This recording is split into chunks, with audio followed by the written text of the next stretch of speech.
ఎలా అనిపిస్తుంది సార్ మీరు అటు చూడబోతుంటే ఇక సుమారు ఒక 100 రోజుల్లోనే ఉన్నాయి, ఇంకా ఎలక్షన్స్ దగ్గరకు వచ్చేసినాయి. ఈ టైంలో జగన్మోహన్ రెడ్డి గారు ఈ ఎమ్మెల్యేలు అటు ఇటు మారుస్తున్నారు.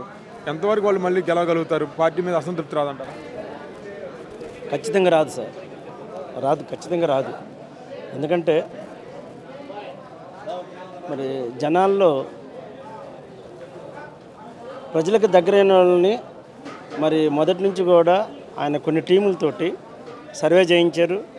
ఈ సర్వే ప్రకారం ఎవరైతే జనాలు ఉన్నారో వాళ్ళకి కంపల్సరీగా టికెట్ ఇస్తానని మొట్టమొదటి నుంచి చెబుతానే ఉన్నారు. ఆ ప్రకారంగా ఆయన ఏదైతే చెప్పాడో దాన్నే ఫాలోఅప్ అవుతున్నాడు. ఖచ్చితంగా మళ్ళీ వన్స్ మోర్ జగన్ మళ్ళీ ప్రభుత్వం ఏర్పాటు చేస్తారు. కానీ ఇక్కడ ఆ మార్చిన ఎమ్మెల్యేలు ఎవరైతే ఉన్నారో అంత తక్కువ టైంలో ఈ 100 రోజుల్లో ప్రజల్లో చేరుకోవడం కష్టం కదా, కొత్త నియోజకవర్గం అయిపోతుంది. ఏదేమైనా కానీ ఎమ్మెల్యేలను చేసి ఓట్లు వేసేవాళ్ళు ఎవరు లేరు సార్, అంతా జగనే.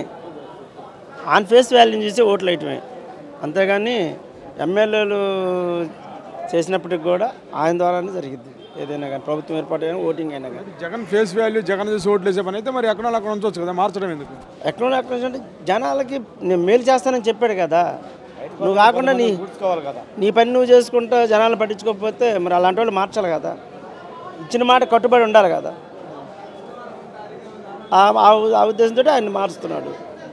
మరి ఇప్పుడు జగన్ ఏదైతే ఇప్పుడు పేద ప్రజలకు సంక్షేమ పథకాలు ఇస్తున్నాడు కదా, మరి ఇలా డబ్బులు ఇవన్నీ ఎందుకు ఇవ్వడం, రాష్ట్రాన్ని ఇప్పుడు అప్పులుగా మారుస్తున్నారని చెప్పేసి అంటున్నారు ప్రతిపక్షాలు. గత ప్రభుత్వాలు చేసిన అప్పులు లేకుండా చేశారు సార్. వాళ్ళు అప్పులు చేసి దేశాన్ని రాష్ట్రాన్ని దోచుకున్నారు.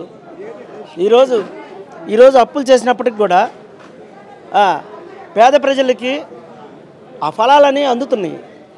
దాన్ని బట్టి పేద ప్రజలు ఎస్సీ ఎస్టీ బీసీ మైనార్టీ వర్గాలన్నీ కూడా ఈవెన్ మరి ఓసీల్లో కూడా బలహీన వర్గాలు కూడా జగన్ గారికి సపోర్ట్గా నిలబడుతున్నారు, అండగా ఉంటున్నారు. అంతే పక్కా జరిగింది.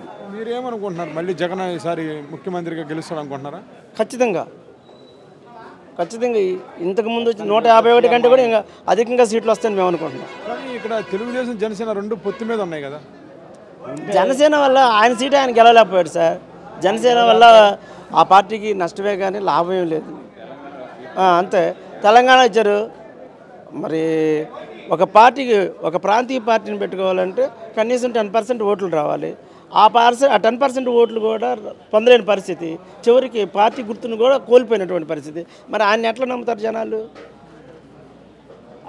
కలిసినప్పటికీ ఏ పార్టీలో కలిసినా ఆయన కలిసినా కలవకపోయినా నష్టం ఏం లేదు.